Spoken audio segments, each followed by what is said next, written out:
जय हिंद दोस्तों। आज की इस वीडियो में सामान्य ज्ञान के टॉप 80 क्वेश्चन को कवर करने वाले हैं। ये क्वेश्चन आपकी सभी प्रतियोगी परीक्षाओं के लिए मोस्ट इंपॉर्टेंट है। वैसे होम गार्ड की भर्ती के लिए भी मोस्ट इंपॉर्टेंट है। उसमें सिर्फ सामान्य ज्ञान के 100 क्वेश्चन पूछे जाएंगे, तो उसी की दृष्टि से भी महत्वपूर्ण क्वेश्चन है। तो वैसे वीडियो करते हैं स्टार्ट। तो आप देख सकते हो कि इसी तरह के हमने पूरे 50 क्वेश्चन दोस्तों करने वाले हैं। पूरे 50 क्वेश्चन करेंगे। तो पहले सवाल चलते हैं। पहला सवाल है, सिंधु घाटी सभ्यता किस युग की सभ्यता थी? तो कांस्य युग की सभ्यता थी। ऑप्शन जो ए है बिल्कुल सही जवाब है, कांस्य युग की सभ्यता। अगला सवाल है, पाटलिपुत्र की स्थापना किसने की थी? आपका सही जवाब है, अजातशत्रु ने की थी। पाटलिपुत्र की स्थापना की थी अजातशत्रु ने। अगला सवाल है, सम्राट अशोक की राजधानी कहाँ थी? तो थी सम्राट अशोक की राजधानी थी पाटलिपुत्र। ऑप्शन डी बिल्कुल सही जवाब है, पाटलिपुत्र थी। ऑप्शन डी बिल्कुल सही जवाब है। अगला सवाल है, पानीपत का पहला युद्ध कब हुआ था? तो पानीपत का जो युद्ध हुआ था पहला, वो 1526 ईस्वी में हुआ था। ऑप्शन ए बिल्कुल सही जवाब है। अगला सवाल है, अकबर के 9 रत्नों में तानसेन क्या थे? तो अकबर के 9 रत्नों में जो तानसेन थे वो थे संगीतज्ञ थे। ऑप्शन सी बिल्कुल सही जवाब है, संगीतज्ञ। अगला सवाल है, प्लासी का युद्ध किसके बीच लड़ा गया? तो प्लासी का जो युद्ध हुआ था वो लड़ा गया था किसके बीच में? ब्रिटिश और नवाब सिराजदौल्ला के बीच लड़ा गया था। तो ऑप्शन डी बिल्कुल सही जवाब है। अगला सवाल है, दीन ए इलाही किसने शुरू किया? तो दीन ए इलाही शुरू किया था अकबर ने। अकबर आपका सही जवाब है। अगला सवाल है, 1857 के विद्रोह का नेतृत्व दिल्ली में किसने किया? तो बहादुर शाह जफर ने किया था। 1857 के विद्रोह का नेतृत्व दिल्ली में बहादुर शाह जफर ने किया था।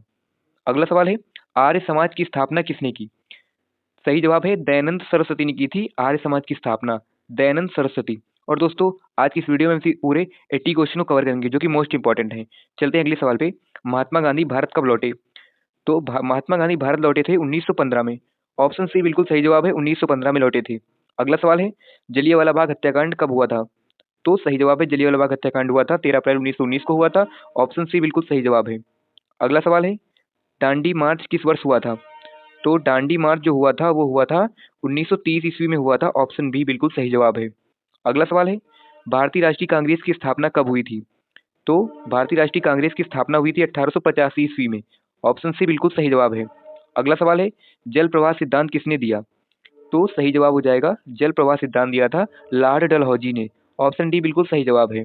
अगला सवाल है, अलाउद्दीन खिलजी ने किस बाजार सुधार को लागू किया? तो सही जवाब हो जाएगा, अलाउद्दीन खिलजी ने किस बाजार सुधार को लागू किया? तो मूल्य नियंत्रण को। ऑप्शन सी बिल्कुल सही जवाब है। अगला सवाल है, नालंदा विश्वविद्यालय को किसने जलाया था? तो नालंदा विश्वविद्यालय को जलाया था बख्तियार खिलजी ने। बख्तियार खिलजी ने नालंदा विश्वविद्यालय को जलाया था। ऑप्शन सी बिल्कुल सही जवाब है। अगले सवाल चलते हैं, गुप्त वंश का स्वर्ण युग किसके समय माना जाता है?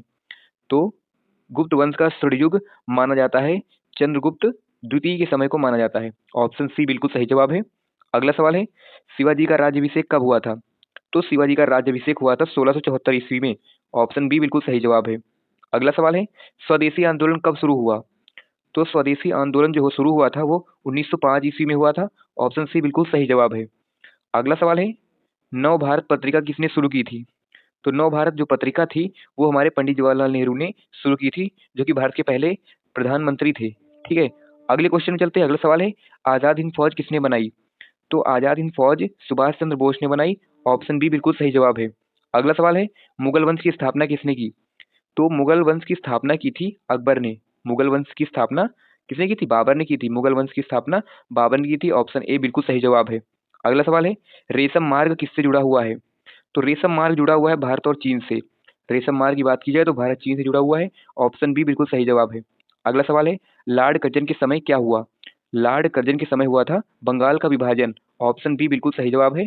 लॉर्ड कर्जन के समय क्या हुआ था? तो बंगाल का विभाजन हुआ था। अगला सवाल है, सत्यार्थ प्रकाश किसने लिखा? सत्यार्थ प्रकाश लिखा था दयानंद सरस्वती ने। ऑप्शन सी बिल्कुल सही जवाब है। सत्यार्थ प्रकाश की बात की जाए दयानंद सरस्वती सही जवाब हो जाएगा। अगला सवाल है, भारतीय संविधान कब लागू हुआ?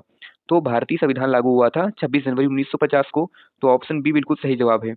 अगला सवाल है, अगला सवाल है कि भारतीय संविधान में कुल कितने मूल रूप से थे? अनुच्छेद मूल रूप से कितने थे? तो मूल रूप से बात की जाए तो 395 अनुच्छेद हैं। ऑप्शन ए आपका बिल्कुल सही जवाब है। अगला सवाल है, भारत का सर्वोच्च कानून कौन सा है? तो भारत का जो सर्वोच्च कानून है वो है संविधान। ऑप्शन बी बिल्कुल सही जवाब है, संविधान। अगला सवाल है, भारत के राष्ट्रपति को कौन चुनता है? तो भारत के राष्ट्रपति को चुनता है चुना हुआ निर्वाचन मंडल चुनता है। ऑप्शन डी बिल्कुल सही जवाब है। भारत के राष्ट्रपति को कौन चुनता है? तो चुना हुआ निर्वाचन मंडल चुनता है। अगला सवाल है, राष्ट्रपति का कार्यकाल कितने वर्ष का होता है? तो राष्ट्रपति का जो कार्यकाल होता है वो 5 वर्ष का होता है। ऑप्शन सी बिल्कुल सही जवाब है। अगला सवाल है, लोकसभा की अधिकतम सीटें कितनी होती हैं? तो लोकसभा की अधिकतम सीटें होती है 552। ऑप्शन जो डी है बिल्कुल सही जवाब है। अगला सवाल है, राज्यसभा एक सदन कौन सा है? तो राज्यसभा जो एक सदन है वो एक स्थायी सदन है। ऑप्शन जो ए है बिल्कुल सही जवाब है। अगले सवाल में चलते हैं, यूपीएससी का गठन किस अनुच्छेद में है? तो यूपीएससी का जो गठन हुआ है वो 315 अनुच्छेद में है। ऑप्शन बी बिल्कुल सही जवाब है। अगला सवाल है, भारत का नियंत्रक एवं महालेखक परीक्षक कौन है? तो सही जवाब हो जाएगा सीएजी है। तो ऑप्शन जो सी है बिल्कुल सही जवाब है। अगले सवाल पे चलते हैं, राज्यपाल की नियुक्ति कौन करता है? राज्यपाल की नियुक्ति करता है कौन करता है? तो राष्ट्रपति करता है। राज्यपाल की नियुक्ति राष्ट्रपति करता है। ऑप्शन सी बिल्कुल सही जवाब है। अगले सवाल चलते हैं, अनुच्छेद 370 किस राज्य से जुड़ा था? तो अनुच्छेद 370 जो था वो जम्मू कश्मीर से जुड़ा हुआ है। ऑप्शन सी बिल्कुल सही जवाब है। और दोस्तों आप लोग कमेंट बॉक्स में दोस्तों बताते रहना कि आप लोग कितने क्वेश्चन आप लोग को दोस्तों आते हैं, कितने क्वेश्चन आप लोग सही कर रहे हैं। तो उसको आप लोग कमेंट बॉक्स में उसका उसका उत्तर दे देना। चलते हैं अगले सवाल पे। अगला सवाल है कि मौलिक अधिकार संविधान के किस भाग में है? तो सही जवाब हो जाएगा भाग 3 में है। मौलिक अधिकार संविधान के भाग 3 में है। ऑप्शन बी बिल्कुल सही जवाब है। अगला सवाल है, डीपीएसपी किस भाग में है? तो डीपीएसपी जो है वो है भाग 4 में। ऑप्शन सी बिल्कुल सही जवाब है। अगला सवाल है, संविधान सभा का गठन किस वर्ष हुआ था? संविधान सभा का गठन 1946 में हुआ था। ऑप्शन जो ए है बिल्कुल सही जवाब है। संविधान सभा गठन की बात की जाए तो 1946 आपका राइट आंसर ऑप्शन ए बिल्कुल सही जवाब है। अगला सवाल है, नीति आयोग की स्थापना कब हुई? तो नीति आयोग की स्थापना हुई थी 2015 में हुई थी। ऑप्शन जो बी है बिल्कुल सही जवाब है। अगला सवाल है, भारत का राष्ट्रीय प्रतीक कहाँ से लिया गया है? तो भारत का राष्ट्रीय प्रतीक जो लिया गया है वो सारनाथ से लिया गया है। ऑप्शन सी बिल्कुल सही जवाब है। अगला सवाल है, निर्वाचन आयोग में कितने सदस्य होते हैं? तो निर्वाचन आयोग में होते हैं 3 सदस्य। ऑप्शन बी बिल्कुल सही जवाब है। अगला सवाल है, जीएसटी किस अनुच्छेद से संबंधित है? तो जीएसटी जो है वो है 279 ए अनुच्छेद से संबंधित है। ऑप्शन सी बिल्कुल सही जवाब है। अगला सवाल है, हंग जो पार्लियामेंट है किससे कहते हैं? तो हंग पार्लियामेंट कहते हैं बिना बहुमत को। ऑप्शन जो बी है बिल्कुल सही जवाब है, बिना बहुमत को। अगला सवाल है, आपातकाल कुल कितने प्रकार का होता है? तो सही जवाब जो आपातकाल कुल कितने प्रकार का होता है? तो आपातकाल जो होता है 3 प्रकार का होता है। ऑप्शन जो बी है बिल्कुल सही जवाब है। अगला सवाल है, भारत की पहली महिला प्रधानमंत्री कौन थी? तो भारत की पहली महिला प्रधानमंत्री इंदिरा गांधी थी। ऑप्शन जो डी है बिल्कुल सही जवाब है। अगला सवाल है, पंचायत राज किस अनुच्छेद में है? पंचायत राज जो है वो 243 अनुच्छेद में है। ऑप्शन जो ए है बिल्कुल सही जवाब है। अगला सवाल है, लोकसभा अध्यक्ष किसके द्वारा चुना जाता है? तो लोकसभा अध्यक्ष चुना जाता है लोकसभा सदस्य द्वारा। तो ऑप्शन सी बिल्कुल सही जवाब है, लोकसभा सदस्य द्वारा। अगला सवाल है, भारत में न्यायिक समीक्षा का अधिकार किसको है? तो भारत में न्यायिक समीक्षा का अधिकार किसको है? तो वो है सुप्रीम कोर्ट को। ऑप्शन सी बिल्कुल सही जवाब है, सुप्रीम कोर्ट को। अगला सवाल है, मनी बिल किस सदन में पेश होता है? जो मनी बिल है वो पेश होता है लोकसभा में। ऑप्शन जो ए है बिल्कुल सही जवाब है। अगला सवाल है, पृथ्वी सूर्य के चारों ओर कितने दिनों में घूमती है? तो पृथ्वी सूर्य के चारों ओर घूमती है 365 दिनों में। ऑप्शन जो बी है बिल्कुल सही जवाब है। अगला सवाल है, विश्व की सबसे लंबी नदी कौन सी है? तो सही जवाब हो जाएगा, विश्व की सबसे लंबी नदी है नील नदी। ऑप्शन बी बिल्कुल सही जवाब है। अगला सवाल है, भारत में कितने समय क्षेत्र हैं? तो भारत में है एक समय क्षेत्र है। ऑप्शन ए आपका बिल्कुल सही जवाब है और ऑप्शन ए भी आपका बिल्कुल सही है, ऑप्शन बी बिल्कुल सही है। चलते हैं अगले सवाल पे। अगला सवाल है कि भारत का सबसे बड़ा राज्य क्षेत्रफल के अनुसार कौन सा है? तो क्षेत्रफल के अनुसार सबसे बड़ा राज्य है राजस्थान। ऑप्शन जो सी है बिल्कुल सही जवाब है, राजस्थान। अगला सवाल है, गंगा नदी की उत्पत्ति कहाँ से होती है? तो गंगा नदी की उत्पत्ति होती है गंगोत्री ग्लेशियर से होती है। ऑप्शन जो डी है बिल्कुल सही जवाब है, गंगोत्री ग्लेशियर। और दोस्तों वीडियो पसंद आया हो तो वीडियो को लाइक कर देना और चैनल को सब्सक्राइब या फिर फॉलो कर लेना। चलते हैं अगले अगले सवाल पे। अगला सवाल है, ओजोन परत किसमें पाई जाती है? तो ओजोन परत पाई जाती है स्ट्रेटोस्फीयर में पाई जाती है। ऑप्शन जो सी है बिल्कुल सही जवाब है। अगला सवाल है, लाल मिट्टी में कौन सा तत्व अधिक होता है? तो लाल मिट्टी में लोहा अधिक होता है। ऑप्शन जो सी है बिल्कुल सही जवाब है। अगला सवाल है, भारत का सबसे बड़ा बांध कौन सा है? तो भारत का सबसे बड़ा बांध है हीराकुंड बांध। ऑप्शन बी जो है बिल्कुल सही जवाब है, हीराकुंड बांध। अगला सवाल है, जीडीपी का पूरा नाम क्या है? तो जीडीपी का पूरा नाम है ग्रॉस डोमेस्टिक प्रोडक्ट। तो ऑप्शन जो बी है आपका बिल्कुल सही जवाब है, ग्रॉस डोमेस्टिक प्रोडक्ट। चलते हैं अगले सवाल पे, बैंकिंग प्रणाली नियंत्रित कौन करता है? तो बैंकिंग जो प्रणाली को नियंत्रित करता है वो हमारा है आरबीआई नियंत्रित करता है, रिजर्व बैंक ऑफ इंडिया नियंत्रित करता है। ऑप्शन सी है बिल्कुल सही जवाब। अगला सवाल है, पौधे क्या छोड़ते हैं?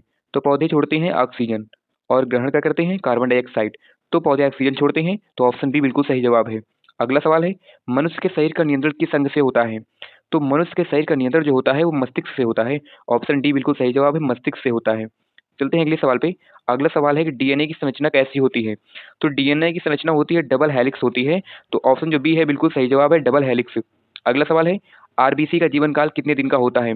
तो आरबीसी का जो जीवन काल होता है वो होता है 120 दिन का होता है। ऑप्शन जो सी है बिल्कुल सही जवाब है, 120 दिन। अगला सवाल है विटामिन डी किससे मिलता है? तो विटामिन डी मिलता है सूरज की रोशनी से। ऑप्शन जो सी है बिल्कुल सही जवाब है, सूरज की रोशनी से मिलता है। अगला सवाल है भारत का राष्ट्रीय खेल क्या है? तो भारत का राष्ट्रीय खेल कौन सा है? हॉकी है, लेकिन हॉकी कोई भी ऑप्शन में नहीं है, इसलिए ऑप्शन कोई भी सही नहीं होगा। ऑप्शन जो डी है बिल्कुल सही जवाब होगा, कोई नहीं। तो हॉकी याद रखना, भारत का राष्ट्रीय खेल क्या है? हॉकी है। भारत का राष्ट्रीय खेल हॉकी। चलते हैं अगले सवाल पे। आईएसआरओ की स्थापना कब हुई थी? तो इसकी स्थापना हुई थी 1969 में। जो ऑप्शन बी है बिल्कुल सही जवाब है, 1969 में। अगला सवाल है भारत का पहला उपग्रह कौन सा है? तो भारत का पहला उपग्रह है वो है आर्यभट्ट, जो कि कब इसका परीक्षण हुआ था? तो 1975 में हुआ था आर्यभट्ट का परीक्षण। चलते हैं अगले सवाल पे। चंद्रयान 3 कब सफल हुआ? चंद्रयान 3 सफल हुआ था 2023 में। ऑप्शन बी बिल्कुल सही जवाब है, 2023। अगला सवाल है भारत का संविधान कितने दिनों में बनकर तैयार हुआ है? तो भारत का जो संविधान है वो 2 वर्ष 11 माह 18 दिन में बनकर तैयार हो चुका है। ऑप्शन जो सी है बिल्कुल सही जवाब है। अगला सवाल है सबसे बड़ा महाद्वीप कौन सा है? तो सबसे बड़ा जो महाद्वीप है वो है एशिया महाद्वीप। ऑप्शन जो सी है बिल्कुल सही जवाब है। अगला सवाल है दुनिया का सबसे बड़ा देश क्षेत्रफल के अनुसार कौन सा है? दुनिया की बात की जा रही है, तो ऑप्शन जो सही होगा वो है रूस। ऑप्शन जो डी है बिल्कुल सही जवाब है, रूस। अगला सवाल है भारत में हरित क्रांति किससे संबंधित है? तो भारत में हरित क्रांति गेहूं कृषि और गेहूं उत्पादन से संबंधित है। ऑप्शन सी बिल्कुल सही जवाब है। अगला सवाल है अगला सवाल है कि अम्ल प्लस क्षार मिलकर क्या बनाते हैं? तो अम्ल प्लस क्षार मिलकर बनाते हैं लवण प्लस जल बनाते हैं। ऑप्शन जो ए है बिल्कुल सही जवाब है। अगला सवाल है दूध का प्रमुख घटक कौन सा है? तो दूध का प्रमुख घटक है लैक्टोज। तो जो ऑप्शन सी है बिल्कुल सही जवाब है, लैक्टोज आपका सही जवाब है। अगला सवाल है परमाणु क्रमांक 1 किसका है? तो परमाणु क्रमांक जो 1 है वो है हाइड्रोजन का परमाणु क्रमांक 1 होता है। ऑप्शन जो सी है बिल्कुल सही जवाब है। अगला सवाल है सबसे कठोर पदार्थ कौन सा है? तो सबसे कठोर पदार्थ होता है हीरा। ऑप्शन डी बिल्कुल सही जवाब है, हीरा। अगला सवाल है भारत में सबसे ज्यादा जनसंख्या किस राज्य की है? तो भारत में सबसे ज्यादा जनसंख्या होती है वह उत्तर प्रदेश राज्य की है। तो ऑप्शन जो बी है बिल्कुल सही जवाब है, उत्तर प्रदेश। अगला सवाल है भारत में सबसे अधिक चाय कहाँ पैदा होती है? तो भारत में सबसे अधिक चाय पैदा होती है वो कहाँ होती है? असम में पैदा होती है। ऑप्शन जो बी है बिल्कुल सही जवाब है। अगला लास्ट सवाल है आपका सबसे छोटा महाद्वीप कौन सा है? तो सबसे छोटा महाद्वीप है ऑस्ट्रेलिया। ऑप्शन जो बी है बिल्कुल सही जवाब है। और दोस्तों आज की इस वीडियो में हमने टॉप 80 क्वेश्चन को कवर किया है, जो कि आपकी प्रतियोगी परीक्षाओं के लिए बहुत ही महत्वपूर्ण क्वेश्चन है। आप लोग इन क्वेश्चन को तैयार कर लेना। और हाल ही में जो होमगार्ड की भर्ती आई हुई है उसमें जो क्वेश्चन 100 सामान्य ज्ञान के आएंगे उसकी दृष्टि से भी महत्वपूर्ण है। तो वैसे आप लोग इन क्वेश्चन को तैयार कर लेना। और कमेंट में जरूर बताना कि आप लोग को आज की क्लास कैसी लगी और आप इन 80 क्वेश्चन में से कितने क्वेश्चन सही किए हो। तो ये आप कमेंट बॉक्स में जरूर बताना। वैसे आज की क्लास अच्छी लगी हो तो वीडियो को लाइक कर देना और चैनल को सब्सक्राइब कर देना और पेज को फॉलो कर लेना। मिलते हैं किसी नेक्स्ट वीडियो में, तब तक के लिए जय हिंद।